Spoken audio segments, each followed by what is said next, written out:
Good day everyone. In this video, I'm going to teach you how to solve quadratic inequality. Let's have an example. Here we have x squared minus 6x plus 5 is less than or equal to 0. The first step is to treat our inequality like an equation. So kung gagawin natin, ika-copy lang natin ito. Papalitan lang natin yung equality sign ng equal. Pagkatapos nun, ang gagawin naman natin is i-factor natin ito.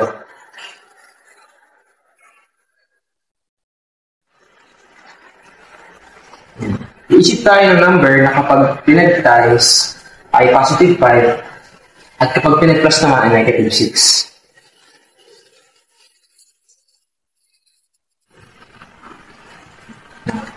The next step is to finding zeros. So, ang gagawin natin equals to 0. Correct. And then, transpose. Negative 5 magiging positive 5. Negative 1 magiging positive 1. Ngayon, ito na yung ating roots. The next step is we are going to graph.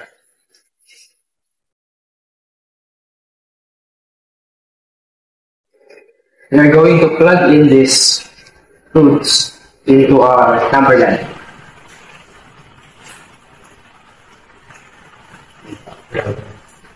And then, we are going to divide our number line into 3 intervals. Interval A, interval B, interval C. So, ang gagawin natin, kuha tayo ng test number dito sa interval na to at i-plug in natin sa ating mga factors. So, gaya na.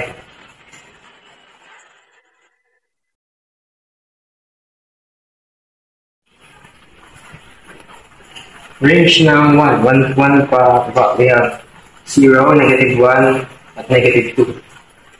So, ang gagawin natin, ipili lang tayo ng isa. So, try natin 0.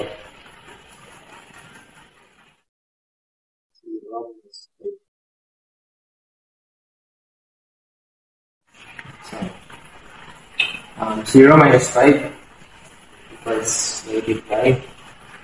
0 minus 1 equals negative 1. Ngayon, pagka-times naman natin.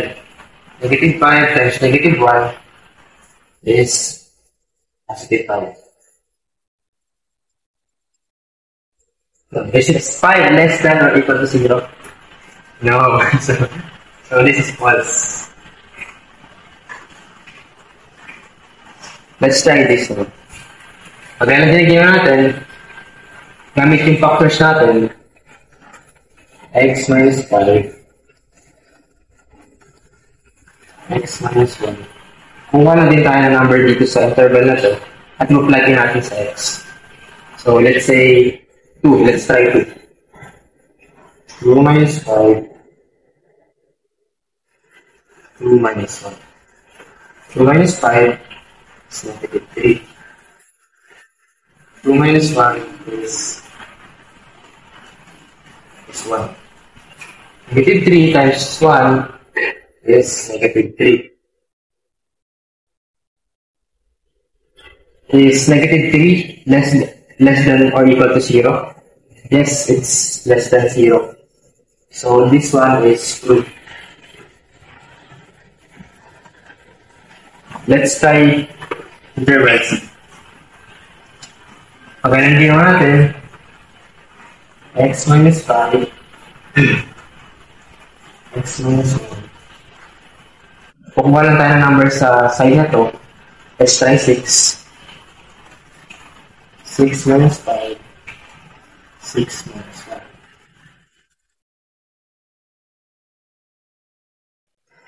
6 minus 5 is 1. 6 minus 1 is 5. 1 times 5 is 5. So is 5 less than or equal to 0? No, so this is false. So ang tamang solusyon na natin ay ang interval B. So ang gagawin natin, i-express natin ito sa interval notation.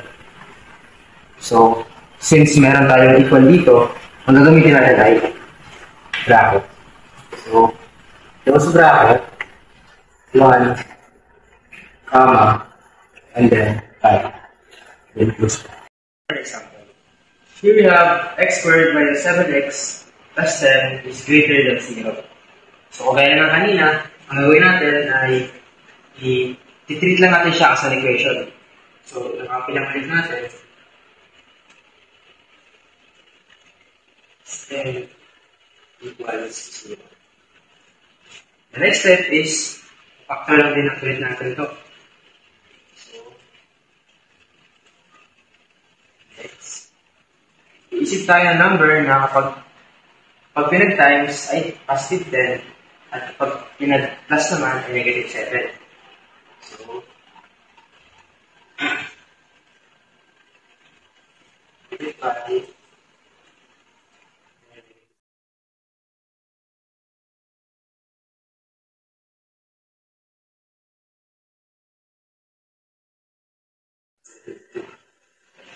So, let's find 0. So, equal to 0 na natin.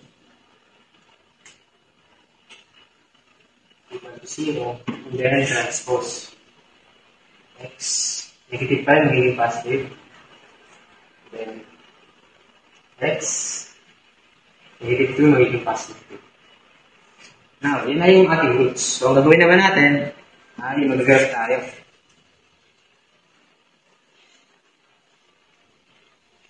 So, plug in lang natin itong ating mga roots sa ating number line.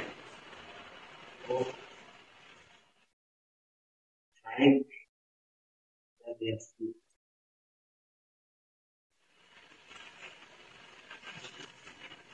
So, gaya na din kanina, hindi pwede natin sa tatlong part ang ating total. Okay. So, unahin natin ito. So, gagamitin natin yung ating factors para mag-check.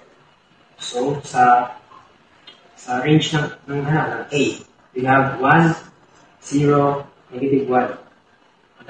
Hanggang negative infinity. So, pipili lang tayo ng isa. So, let's try 0. So, copy lang ulit natin ito.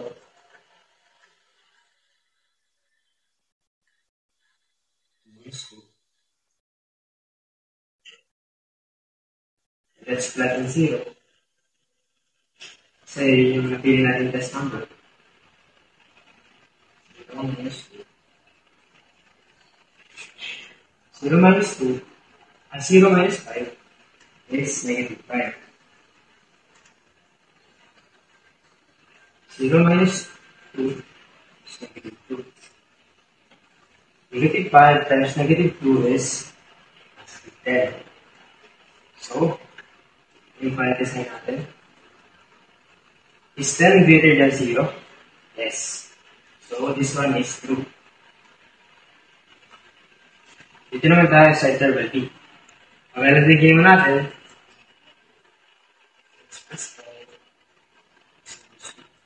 so, pipili lang ulit tayo dito ng number sa range na to. At mag-plug in natin sa ating factors. So, let's try 3. 3 minus 5.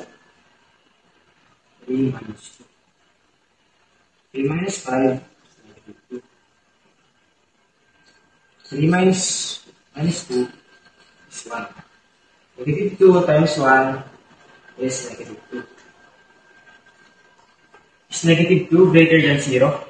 So, false. Hindi. Let's try interval C.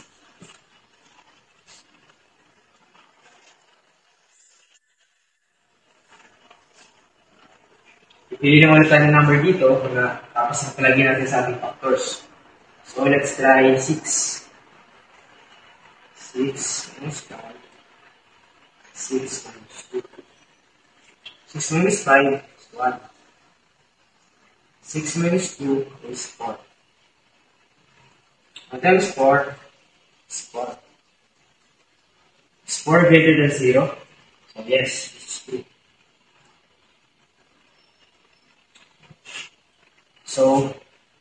So ang right solution na natin is interval C at interval A.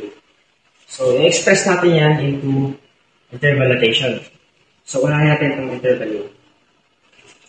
Since wala namang equal sign dito, ang gagawin natin is parenthesis lang.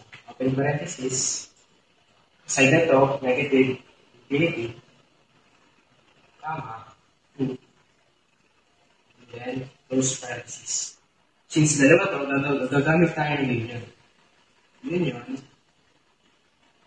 open parenthesis, 5, comma, and then, infinity. Close parenthesis. That's all, everyone. I hope you learned something. Thank you so much.